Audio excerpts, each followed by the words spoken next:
Hey everyone, welcome to The Explainer. I'm absolutely thrilled you're here today because we're going to unpack what is literally a mathematical revolution. It's actively saving artificial intelligence from hitting a massive, catastrophic computational wall. We're talking about the evolution of sequence modeling, specifically the incredible journey from S4 to a groundbreaking architecture known as Mamba. If you've ever wondered how the next generation of AI is actually going to process massive amounts of information without completely crashing our current hardware limits, well, you are definitely in the right place. Okay, let's dive into this. Here is our roadmap for understanding the evolution of highly efficient, scalable AI. We've got 1. The deep learning bottleneck. 2. Enter state-space models. 3. S4, the first breakthrough. 4. Mamba, the game changer. 5. Beyond text, multimodal SSMs. And finally, 6. The future of AI. Starting right off with Section 1, the deep learning bottleneck. Let's look at the severe limitations of our current AI champions. So I want to start off with what I think is a pretty fundamental question. Why on earth can't our current incredibly smart AI easily read an entire 10,000-page book in a matter of seconds? The stakes here are incredibly high. Whether it's processing massive, book-length documents, analyzing hours of high-resolution video, or interpreting continuous long-duration speech, our current sequence models just run out of memory. They hit a wall. Well, the reason they hit that wall boils down to a pretty daunting mathematical reality: O(n) squared. We call it quadratic complexity. The current kings of AI, transformers, rely on a mechanism called self-attention. And to process a sequence, self-attention requires every single word, or token, to look back at every other previous word. Imagine trying to read a 10,000-page book, but every single time you read a new word, you have to painfully reread and compare it to every single word on the previous 9,999 pages just to understand the context. It's wild, right? As the sequence length grows, the computational cost and the memory required just explode quadratically. It's highly inefficient and creates an enormous bottleneck.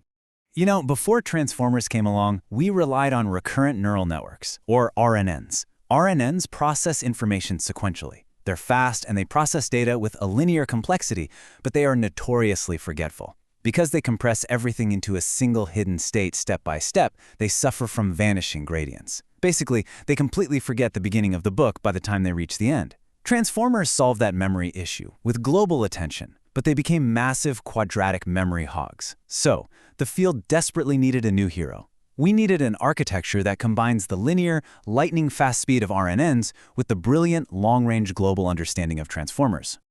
And that brings us to our challenger. Section 2, Enter State-Space Models. Let's see what's stepping into the ring from classical control theory. Enter structured state-space models, or SSMs. At their core, SSMs are a mathematical paradigm that characterize how a system's internal states evolve over time. Unlike RNNs, which update discretely and often lose information, SSMs use continuous time representations and structured recurrence. Think of it kind of like how human memory actually works. We maintain a continuous, updated flow of a story state rather than just taking rigid, isolated snapshots. By reparameterizing these continuous states, SSMs stabilize long-term memory and achieve incredibly efficient linear scaling. Now, what's really interesting about this is how we can demystify all the heavy jargon surrounding these models. We're essentially looking at 3 different views, which are really just 3 different ways to process the exact same stream of data. First, you've got the continuous state space. This is the foundational math, mapping an input to a latent state using differential equations. Then you see how specialized matrices enable long-range dependencies, allowing the model to retain memory over vast sequences without decaying. And finally, we have the fast, discrete representations. This right here is where the magic happens for deep learning. By discretizing the continuous math, the model can operate as a recurrent network for fast, step-by-step inference, or it can operate as a convolution, allowing for massive, parallelized training across an entire sequence all at once. All right, with that theoretical foundation laid, we transition to Section 3, S4, the first breakthrough. This is the iteration that made SSMs truly practical. Looking at the architecture of S4, the layer orchestrates parallel processing beautifully, but its true secret weapon is the HYPO framework.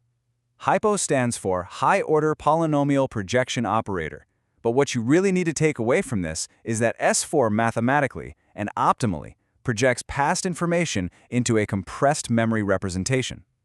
Instead of letting old information just vanish, like an RNN does, S4 maintains a highly structured, mathematical grip on the entire history of the sequence.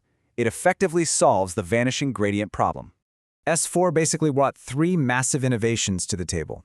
First, that structured recurrence we just talked about. Second, it replaced traditional, slow RNN recurrence with efficient convolutions.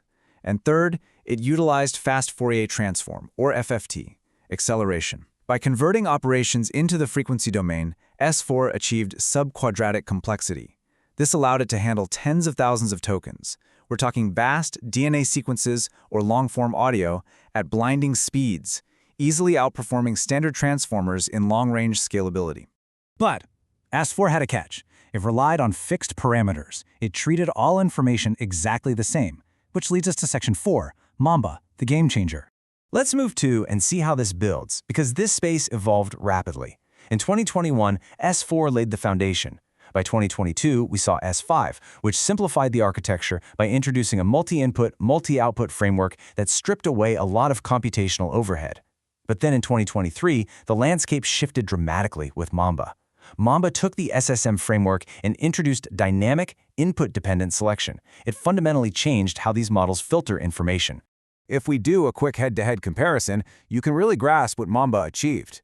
Transformers are stuck with that ON squared complexity and high memory usage because of full attention. S4 brought complexity down to ON log n with low memory, but its selection was fixed. It couldn't adapt to the context of the input. Mamba changes everything. It achieves true ON linear time complexity. It does this through a selective state space mechanism. Mamba dynamically filters inputs, deciding on the fly what information is important to remember and what is irrelevant and should just be forgotten, all while maintaining low memory overhead. So what's the real-world result of this architecture?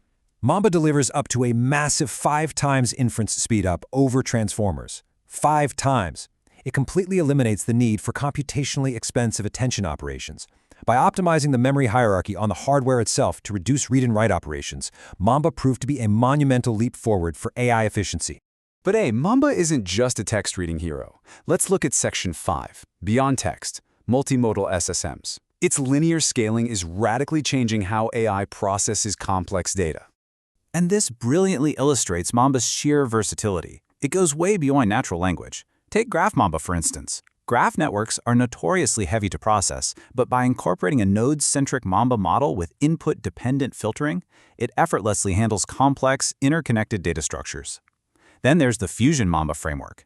This applies state-space modeling to high-resolution medical imaging, effectively fusing different modalities, like CT and MRI scans, to enhance image clarity and feature extraction, all without the crushing computational cost of traditional vision transformers.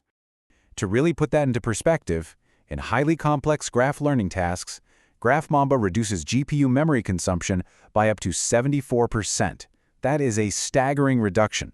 It just highlights the massive real-world resource savings these architectures provide, allowing us to run vastly more complex models on standard hardware. So, where exactly does this leave us? Let's look ahead to Section 6, the future of AI, exploring the immediate roadmap. So, the crucial point is, the future probably isn't Mamba just completely destroying the transformer. It's more of a powerful synergy. The machine learning roadmap points directly to hybrid models, like the recently introduced Jamba. Step 1. You use Mamba as the backbone for highly efficient linear time sequence processing. Step 2. You interleave traditional transformer attention layers just where you need that deep, complex reasoning.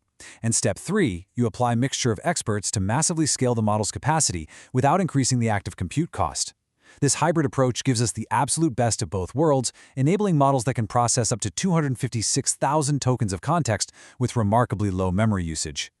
As we move forward, these barriers of sequence length are literally crumbling. We are rapidly approaching an era where AI can instantly read that 10,000-page book, process hours of video, or analyze vast genetic codes without a single computational bottleneck. So I leave you with this to think about. As these highly scalable, linear-time, infinite context models move from research labs into everyday applications, how will this unprecedented capacity reshape our world by the year 2026? Thank you so much for watching, and keep exploring.